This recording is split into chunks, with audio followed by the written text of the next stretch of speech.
Good afternoon, good evening, good morning, everyone. On behalf of the Academy of Therapy Wisdom, welcome to our live webinar series with Dr. Janina Fisher. Last week, Janina presented Healing the Fragmented Self After Trauma. And today, our second webinar is on Stabilizing the Unstable, a topic that seems incredibly relevant considering the divisiveness of our society today and climate change. And while we wait a few moments for folks to join us, I invite our Zoom participants to share in chat where you're calling in from. Wonderful. Oslo, the UK. Wow, Australia.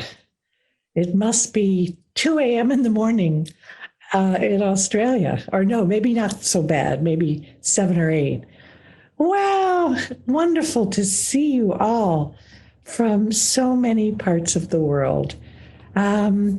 This is what I have always worked toward, which is having an international community of trauma therapists. Because trauma is international, we need to be an international community. And thank you all so much for making that possible today. So shall I take it away, Brian, or is there something else you'd like to say? I think you took some words right out of my mouth. My name is Brian Spielman, and I'm the founder of the Academy of Therapy Wisdom. And like Janina, just delighted to have you all here. And we're touched by the tremendous global interests and topics we're covering in the webinar series with Dr. Fisher. We literally have 26,000 folks registered for today's call from over 100 countries. And this ranges from Jamaica to the island of Jersey between France and England, to the far reaches of Cape Verde off the coast of Senegal, to Botswana, which actually I worked there for a while, and Sudan, and Africa, to Israel and Oman in the Middle East. So as Gina was saying, I think this just shows the huge magnitude of trauma in our society, whether it's outside threat, such as racism, war, the pandemic, and we should also consider the impact of poverty and hunger, to more inside threat from family violence and abuse. So your participation in the webinar demonstrates that trauma reaches all corners of the world. And like COVID, trauma does not discriminate based on race, religion, or nationality. At Therapy Wisdom, we're interested in bringing you wisdom teachers in the psychotherapy field that can make a difference. We thrive to be a fountain of goodness. And in that sense, Janina is like a geyser. And you're in good technical hands today with our webinar manager, Felix Levy. And just a Zoom reminder, if you have questions for Janina during the call, you can click the Q&A button at the bottom of your screen and type your question there. And then if you want to join the call to ask questions live, you may click raise hand. And note, we are recording this webinar to share with folks to listen to later who cannot join us. We have so many different time zones. And lastly, we received a lot of feedback on our last call that chat was distracting for many folks. So please note, you could still send any questions, comments, or support issues to the webinar team. But when Janina starts, we'll give our full attention to her. So once again, it's a great honor to welcome Janina Fisher. She's on the left of my screen, so I keep looking at her. So I'll pretend to look at you all. For folks who are new to Janina, she is a licensed psychologist and instructor at the Trauma Center, an outpatient clinic and research center founded by Bezel van der Kolk, and she's a faculty member at the Sensory Motor Psychotherapy Institute and a former instructor at Harvard Medical School. She's the author of 3 books, Healing the Fragmented Self of Trauma Survivors, and then co-authored with Pat Ogden, Sensory Motor Psychotherapy, Interventions for Attachment and Trauma, and her newest book, which she's very excited about, Working with the Biological Legacy of Trauma. So please welcome Janina. And like the large geysers at Yellowstone National Park, I invite you to spray us and sprinkle us with some words of wisdom on stabilizing the unstable. Lovely. And actually, I have to tell you that my new book got retitled. It's called Transforming the Living Legacy of Trauma. And that's part of why we're here, is the fact that trauma is not over when it's over. it remains as a living legacy that torments survivors for years and decades afterward. So let us begin. I want to add one thing to Brian's remarks.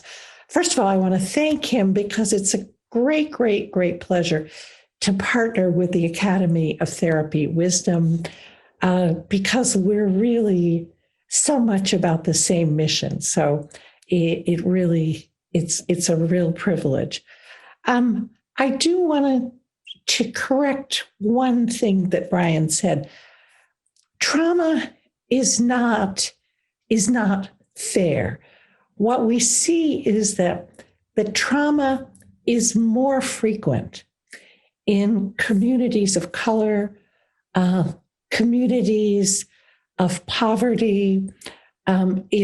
Unfortunately, trauma falls disproportionately on those who are already suffering. And so I just want to keep that context in mind, because that remains true to this day, that COVID, for example, is disproportionately affecting those, our most vulnerable communities.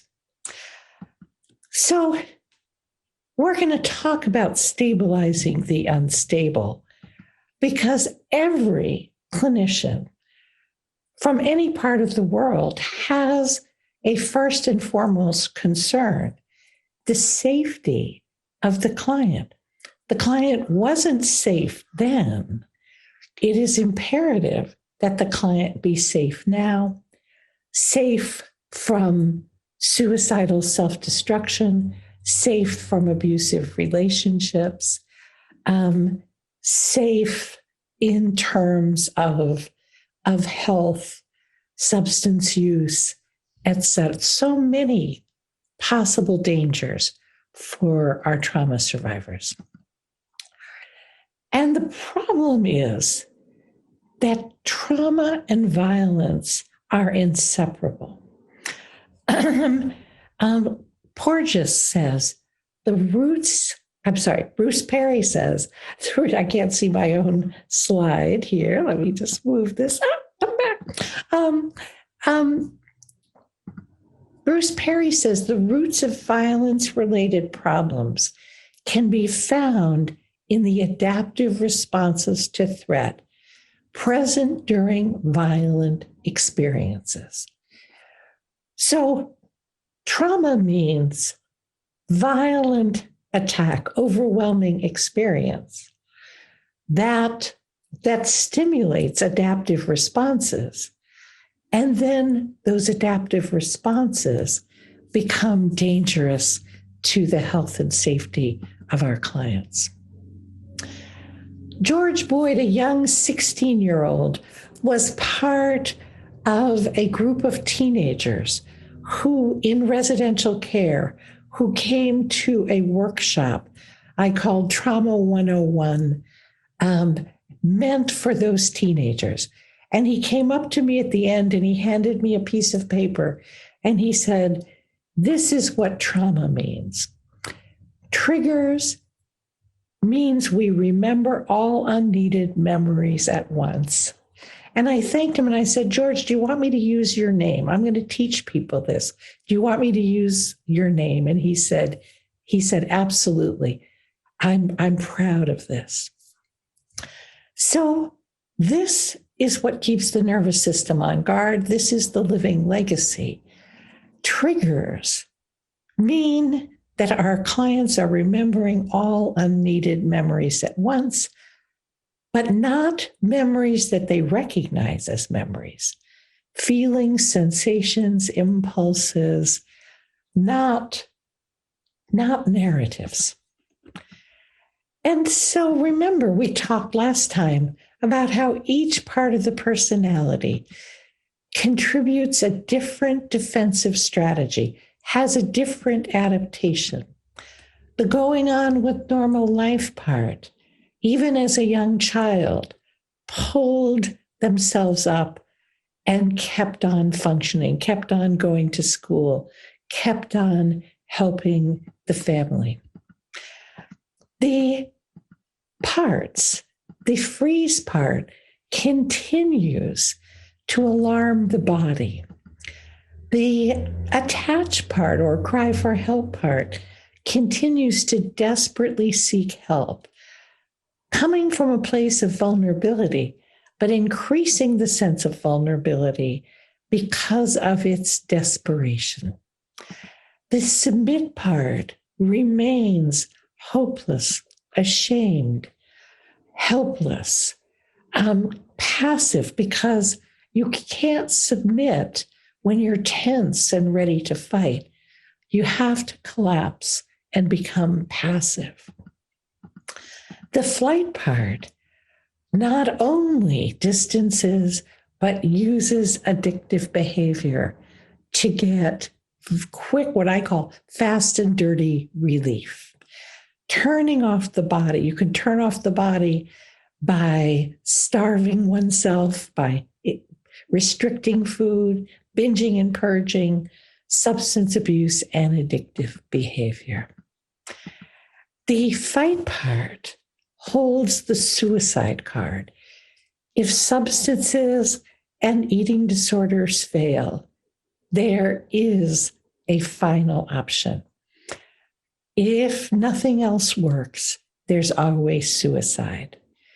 But in addition, remember that the fight part is the only part connected to the capacity for aggression. So the fight part also can harm the body, can burn, headbang, cut. And that also brings instant relief. Now, a very important idea comes to us from Pat Ogden. The parts now anticipate a threat, just like the threats they've experienced before. What once began as a necessary defense in the face of a real threat becomes a pervasive, unrelenting reaction to the anticipation of threat. And so we have the attached part frantically trying to elicit the therapist and others' caring responses. We have freeze parts. We have submit parts that shut down any ability to take action, shut down drive, initiative, hope, energy of any kind. And then we have the flight part, the part that I call the sex, drugs, and rock and roll part. So many ways to flee, including often what we consider to be reenactment behavior, like promiscuity. But actually, promiscuity is often a way to flee. It's a way to bring a sense of being special to the attached part. It's a way of getting relief. And then the fight part pushes people away, including the therapist, attacks the body, threatens suicide, and is hypervigilant and on guard. We all know what it's like when the fight part doesn't trust us and the attached part is frantically asking us for help. Now, the core assumption here is that violence towards oneself or aggressive behavior toward others are not intentional punishments. They're automatic, instinctive, post-traumatic reactions that are stimulated by triggers. And remember the part about the prefrontal cortex shutting down. The prefrontal cortex shuts down, and therefore clients lose access to judgment, to safety plans, to skills, any commitment the client has to safety is overridden when the client is hijacked by fight and flight parts. And often you find, and it can be very frustrating for therapists, that clients have very little perspective after these episodes. In fact, when there's violence towards self or other, I ask clients to walk me through frame by frame what happened. And often at the point they were most activated, they have no clear memory of what they did or what was happening. So how do we address aggressive, unsafe behavior? And again, I usually aggressive toward the body, not toward others. Certainly, violence toward others we see in the prison system, in the psychiatric hospital and treatment center world, we see violence towards oneself. But either way, the answer is expanding the window of tolerance, not as quick and easy as self-harm and addiction, but certainly more stable. So the first thing we have to do is help clients to change their framework from I to part.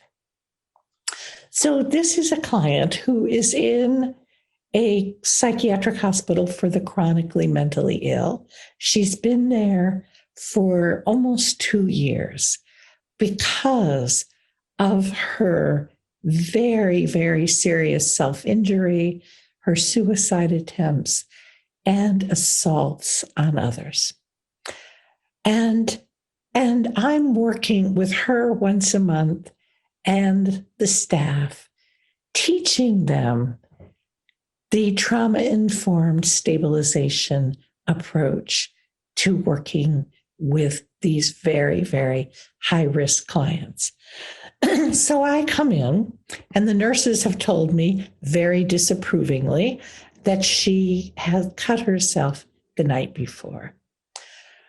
But I approach it very lightly because I know the severe face, the disapproving tone are triggers. So the last thing I want to do is trigger her. So I say, hi, I hear you cut last night. What part do you think it was? And she says what everyone says. If I say, what part was it? What triggered you? Her first response is, I don't know. I hate myself. And I say, well, let's think about this. Was it the flight part? Was it the fight part? And I show her the diagram of the structural dissociation model.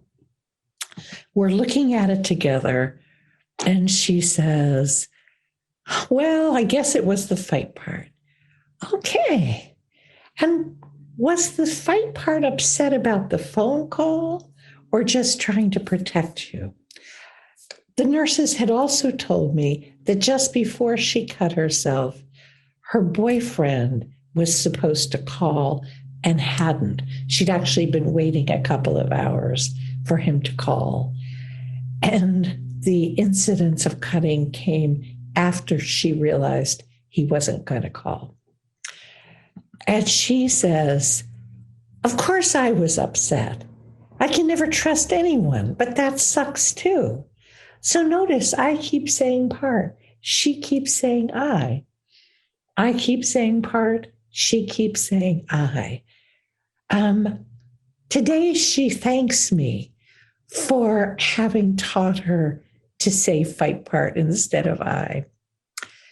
And I say, so you want to trust people, but fight wants you to mistrust them. Is that right? And she says, yeah, fight thinks I'm a fool for trusting him. So we go on, and I say, yes, if the fight part had its way, you wouldn't trust anyone, huh? And then she answers from the fight part. Her voice deepens a little bit and her tone is a little harsher. Yeah, it's safer that way. Then you don't get hurt. And I say, yeah. So fight keeps trying to protect you that way. Be careful. Don't trust anyone. Then you won't get hurt. And she says, but it backfires because then I can't get help, which was very, very astute of her because it was true. After the assaults on staff members, after the hostility and mistrust of the fight part, the attacks on her body, staff members were increasingly angry with her, increasingly frustrated. And I say, well, maybe you can work with the fight part and help it see that you're an adult now who knows who to trust. And she says, I won't reject my fight part, though. It saved me in the orphanage. And I always remember that moment because it really turned a corner for her when she stood up for her fight part. She said, don't ask me to reject my fight part. It saved me in the orphanage, in the Romanian orphanage where she lived from infancy to age 7. And I'm sure the part did save her. And I say, well, everyone needs a fight part. Hold on to it. The fight part gives us courage and backbone. But we need the fight parts to let us decide who to trust and how to react. And she says, yeah, actually, I do trust a lot of people here.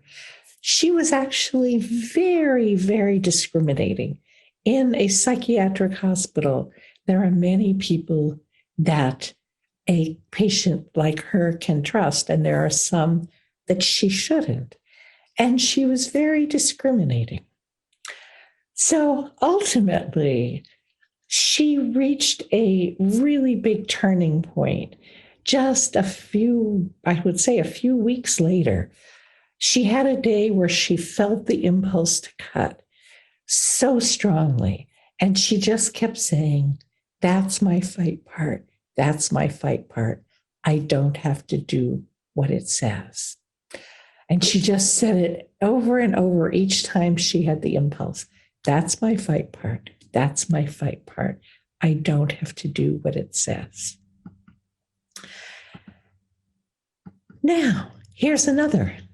A client, a 50-year-old elected public official who was addicted to alcohol, food, sex, and it was a binge user of crack cocaine. Normally, he stopped coming to therapy when he relapsed, but this was a victory because he relapsed and he came anyway. And I could sincerely say, I am so glad you're here. I'm so glad you could tell me that you used last night. What triggered you? And of course, what does he say? I don't know. I just hate my job. And I say, what was going on just before you used? And he says, people were getting to me. They have no respect. And I say, how could you tell people were getting to you? How could you tell they had no respect? And he said, none of them were doing their jobs. I can't rely on anyone. And that I immediately knew was a huge trigger for him.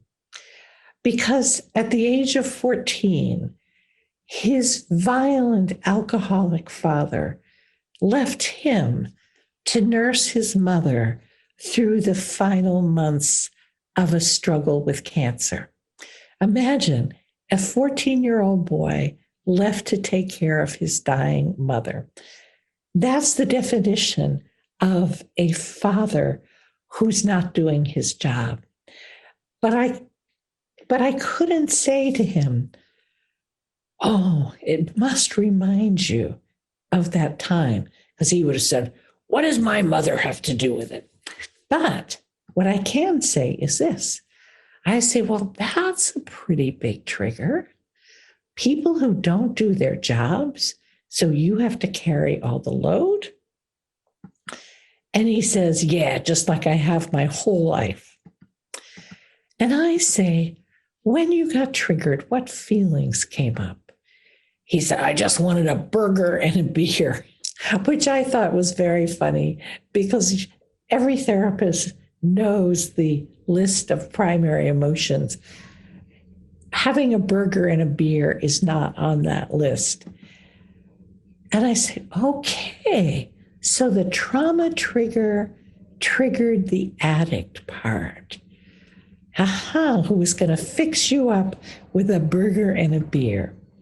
And then again, I hear the addict part say, yeah, fuck it, I don't have to feel this shit.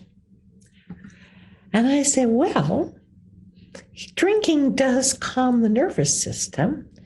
He was just trying to help out. He was just trying to make those feelings disappear. And then my client says, yeah, but now I'm feeling stupid. My head is killing me, and I don't want to lose my career. That's what happens when you explain why it works to drink, to drug, to cut, to plan suicide, to binge, to purge, to restrict. And I said, we have to figure out a way for you to know that you're triggered before the addict part takes action. People are going to be assholes sometimes. I always want to stipulate to that because it's true, right? People are not going to stop being difficult to help us and our trauma survivors out. So I say, we can expect this. People are going to be assholes sometimes. You don't want to relapse over them.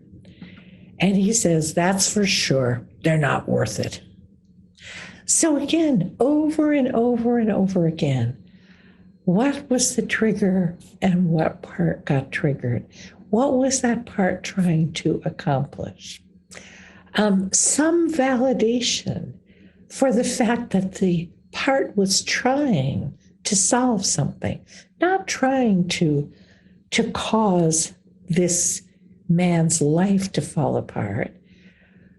The addict part was trying to help him to survive, not the events anymore, but to survive the feelings.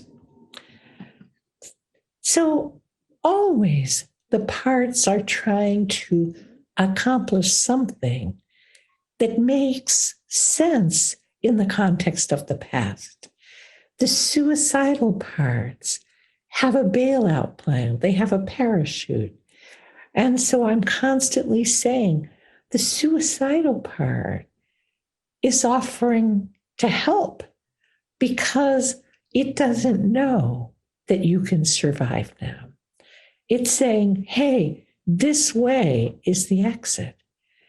The cutting part knows that whether it knows scientifically or it knows just implicitly, that when you hurt your body, you stimulate your body's own neurochemicals to bring instant relief. Adrenaline makes us cool, calm, and collected. The endorphins make us feel relaxed and free of pain. We know that when people restrict food, their bodies become numb. Right? Anorexia is not about a fear of being fat. That I say, that's the story you told yourself. That's the story your eating disorder part tells you to justify that when you don't eat, you feel numb. So all the yucky feelings go away. it's ingenious. So I have to help my clients begin to decode their crises and decode their symptoms, their impulses. So here's a client who comes in and says, I'm done. It's over. What's the point? There's too much pain. I can't go on. And you know what that triggers in the therapist? That triggers our anxiety and our sense that we should do something. I remember as a young therapist feeling that I've got to do something. And I called it my Red Cross response because I could just feel my adrenaline when my clients would say, that's it, it's over. You won't see me next week.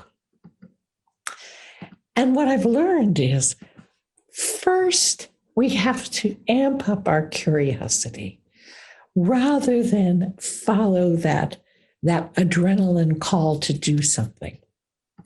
So I say, wow, it's that bad, huh? I'm curious about what the trigger was. Something must have triggered you.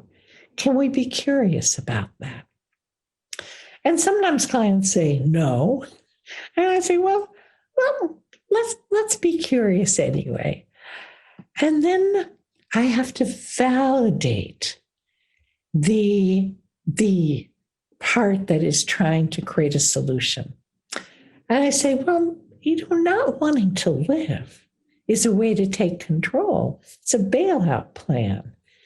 When none of the other parts could take the pain anymore, your fight part was always there with a parachute. And then, if I validate, I then have to befriend that part and ally with it. Not ally with it with the goal of suicide, but ally with its intention to protect. So I say, you and the fight part both want relief.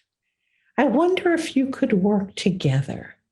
Maybe the fight part would be willing to put the plan on the shelf, at least for a few days, so that you and I could work on how to take the edge off the pain.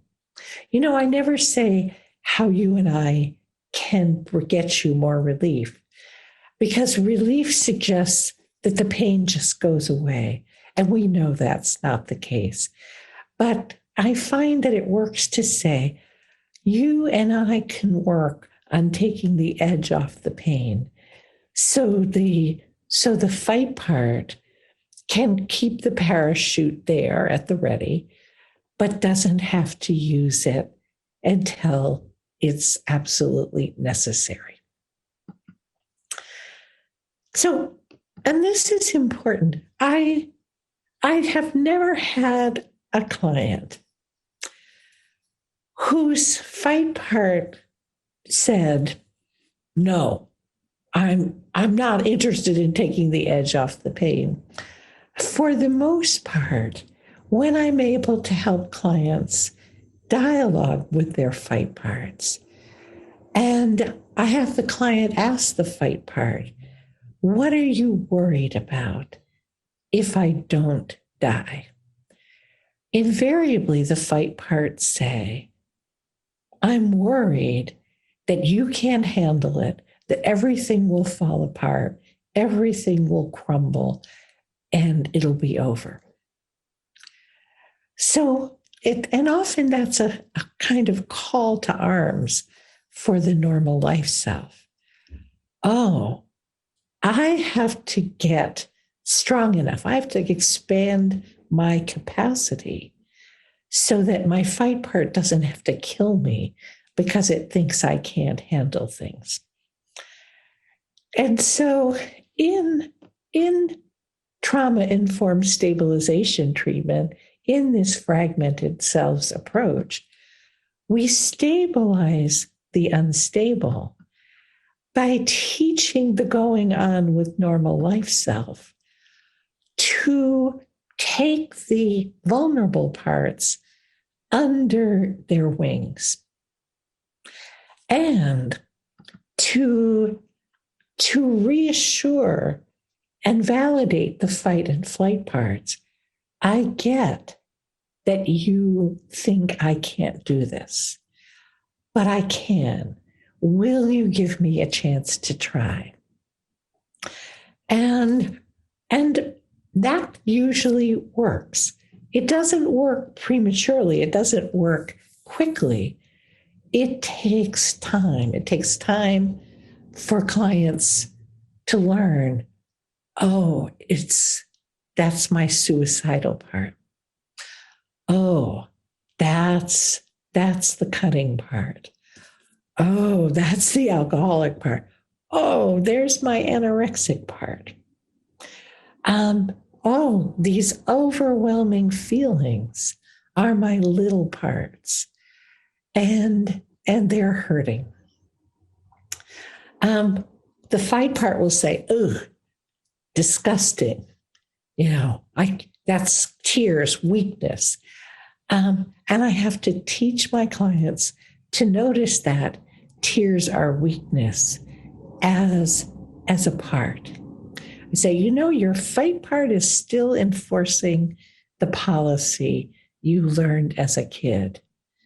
Stuff it. Pull up your socks. Don't let a tear fall from your eye. And I say, actually, you should be thanking your little parts for not having forgotten how to cry, because your fight part has forgotten that for sure. And I think part of what makes this model work is we're not demonizing the suicidal part. We're not demonizing the addict or alcoholic part. We're not demonizing the eating disordered part. We're saying all parts are trying to survive. They're trying to adapt, and they have to work together. And that's the process that we engage in trauma-informed stabilization. It has been a real privilege to see clients like Katya, the first client I presented to you, the one who cut, to see her now living on her own outside of a hospital walls. She proudly says, I'm not a mental patient anymore. She feels like I'm a person now. And when she starts to get unstable, she often will email me, and I just send her an email back saying, yeah, the fight part is triggered, and it thinks you can't do this, but you can. And then she stabilizes again. So this to me is just really, I've been a therapist now for 40 years as of February 1st. This is probably the most meaningful work I've done in 40 years. So I'm so happy to be able to share just a taste of it with you. And so let us where'd we go here? So let me tell you a little bit about the full training for TIST. I think of it as the healing the fragmented selves approach. Its formal name is trauma-informed stabilization treatment, because that's what it does. And I'm so excited because I have been envisioning this training for the last 5-6 years. I wanted it to be an online training so that it could reach every corner of the world. It wouldn't be restricted just to areas to which I could travel. And let me tell you a little bit about what the training involves. If we can go to the next slide. We're going to talk about this issue of self-alienation and trauma, how it looks, how we can discuss it with clients. We're going to show you how to shift from what I call an I-thou model to a parts model in such a way that your clients are going to feel that they're learning a new language, which actually makes it easier to relate to themselves. Even though they're used to saying I, when they begin to say part, they can actually feel the difference. Of course, we're going to work with how to help clients who struggle with suicidality, self-harm, addiction, and eating disorder. And we'll have to address the challenge of traumatic attachment. The attached part's frantic search for an attachment relationship with the therapist, coupled with the fight parts, don't you dare get close. I'm not going to trust you till hell freezes over. I'll teach you how to help clients begin to develop more internal collaboration, which allows them to negotiate peace treaties with their fight and flight parts, that allows for internal communication that gets at the deeper issues driving each part. And through that internal communication, to bring healing, safety, welcome to those young fragmented selves. And we're going to do this, if we can go to the next slide, we're going to do this in a particular way that we're hoping will be very user-friendly. I have recorded more than 12 hours of classroom-type sessions, which take you step by step through the theory and techniques. Just as if we were all gathered in a conference facility and I was teaching you from a PowerPoint. But in addition to that, we're going to have 10 hours of live discussion with an opportunity for you to present cases, for me to show you videos so that you can see how the work actually works and what it looks like. And we're going to do that with 5 2-hour sessions. And then, last but not least, there will be a private membership site where you can access transcripts of all the recorded teaching sessions. By the way, the teaching sessions are designed in segments so that you can watch a segment, which might be 20 minutes, it might be 40 minutes, and then you just turn it off and you come back to it when you have time later.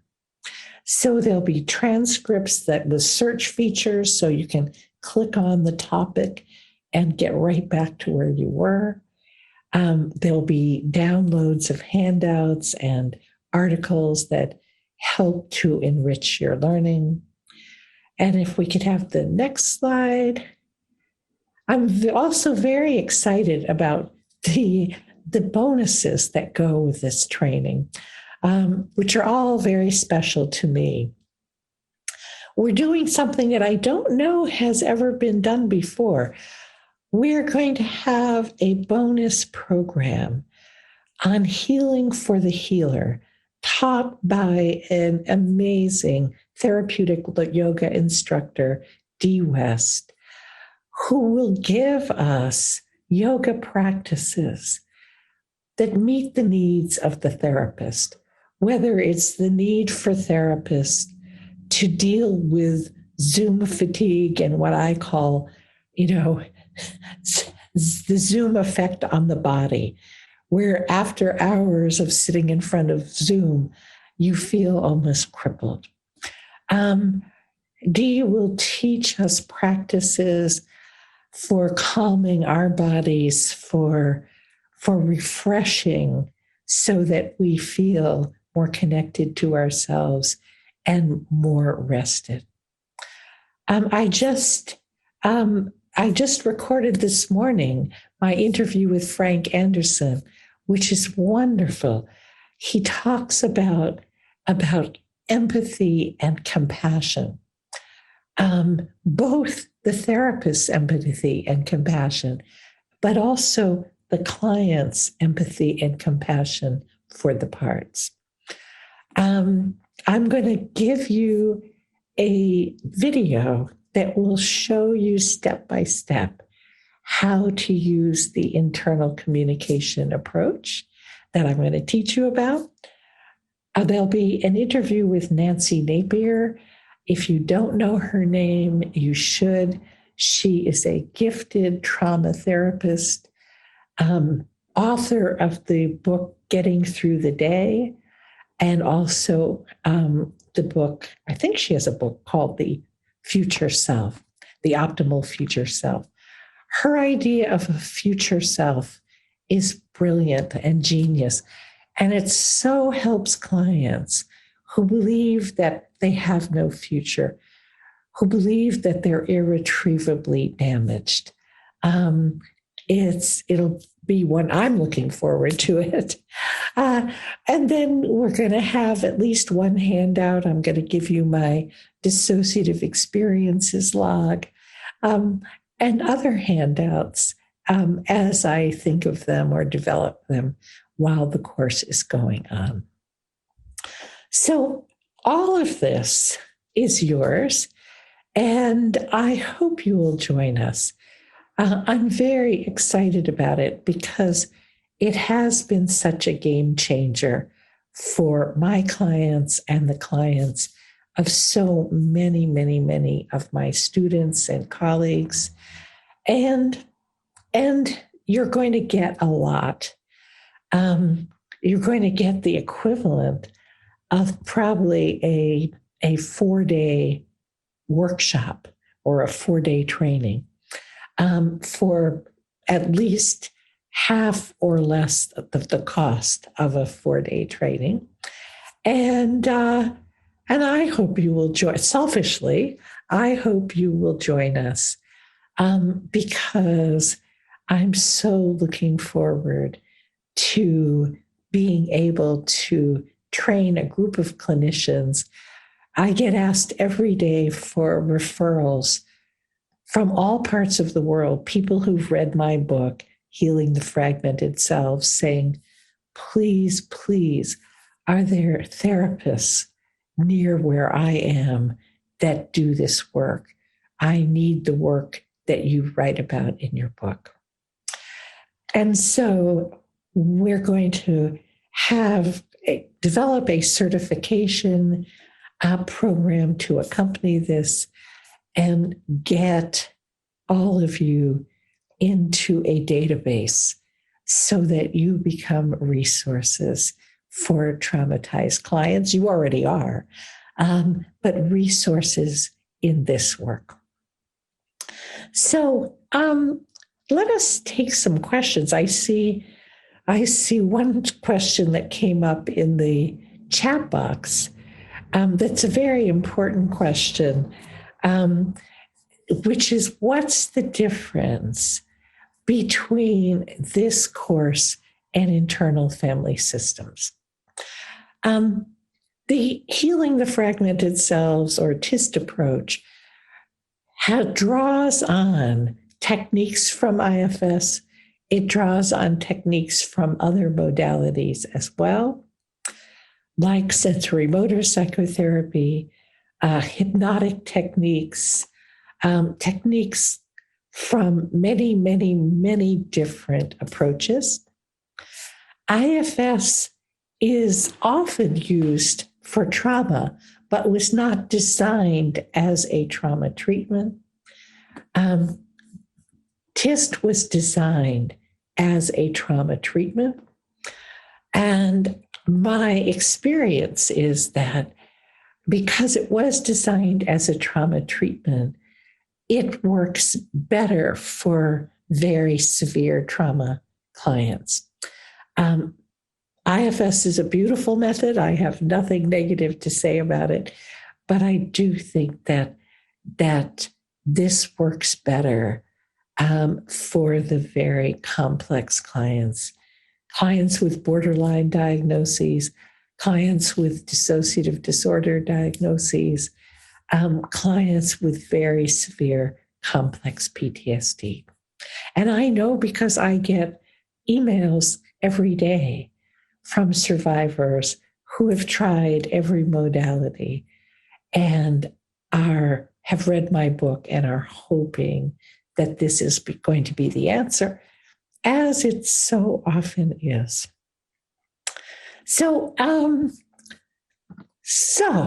shall we? Wow, so many questions. I am. So there's so many questions about that really pertain to what we cover in the training. Lisa asks about helping someone with chronic fatigue. Chronic fatigue syndrome is overrepresented among trauma survivors because trauma has such negative effects on the immune system. I probably would treat the chronic fatigue as a part. But I have to be very careful about that because many, many clients with medical diagnoses are really attached to the medical diagnosis, and I wouldn't want to fail them empathically. But we have a whole section in the training on chronic pain and chronic medical conditions. I can't remember. I'm trying to remember. I think that's in module 5. Natalie says, how do you deal with a client who is triggered and dissociative and becomes a 3-year-old child? How do you help ground her and bring her back from dissociating? Well, the problem is you can't ground the client because the client's not there. What you have in the room is a 3-year-old. And what I do is I greet the 3-year-old and I say, hi, you're here again. Hi, welcome. And where's Mary? Right? Mary didn't come with you? Did Mary just drop you off and leave? That's terrible. You're too little to be here by yourself. You should have a grown-up with you. And so I keep saying to the 3-year-old, we really need to have Mary come. I'm really happy to see you, but we need Mary to come because she should never leave you alone. That is not okay. And usually if I am very empathic with the 3-year-old and insistent that I need Mary, usually Mary appears.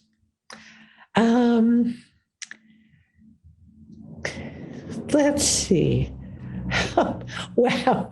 Oh, Angela, you're asking me a wonderful question about the defensive strategy connected to the mouth, as in biting, crying, pushing, etc. That's about 4 hours of training, Angela. So I can't answer it in this tiny little 2-minute framework that I have, but think pushing and biting, crying is usually the defensive strategy of the attached part. Crying out, sort of more aggressive types of sounds, and biting and pushing are all related to the fight response. And biting is usually the fight response of very small children. Um, so,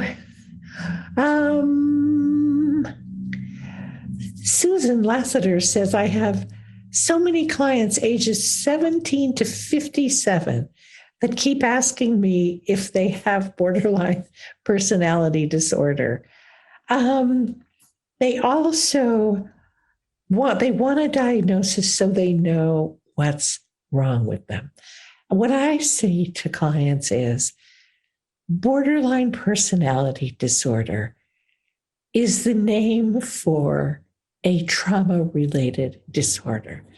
What it means is that you have severe complex post-traumatic stress. I would prefer to say your diagnosis is complex post-traumatic stress, but either one speaks to the primary issue being trauma. Now, I can also, sometimes I say, borderline personality is a maligned diagnosis. So I would rather that your diagnosis be complex post-traumatic stress, but it's up to you. So Jessica asks, can you speak to depathologizing the narcissistic wound? In the narcissistic wound for children is that they're vulnerable. And vulnerability is dangerous unless there is safe, secure attachment. And I think that's the narcissistic wound. In some clients, you see very big fight and flight parts guarding the parts that have been wounded. I don't know why we call it a narcissistic wound, because in fact, what it is it's a wound to very small children that then becomes defended by very, very vigorous fight and flight parts. And I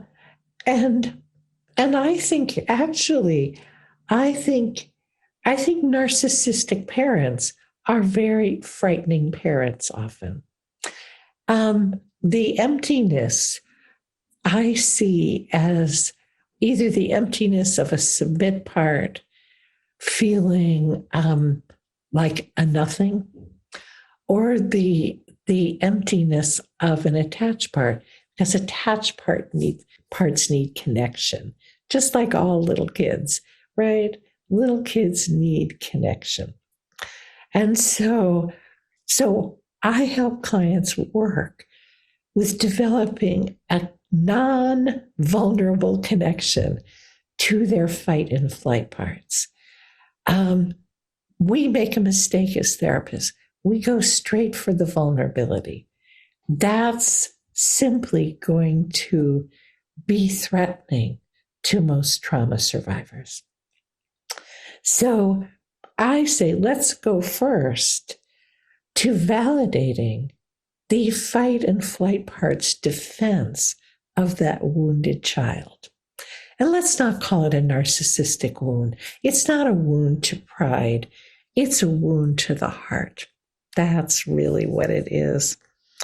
And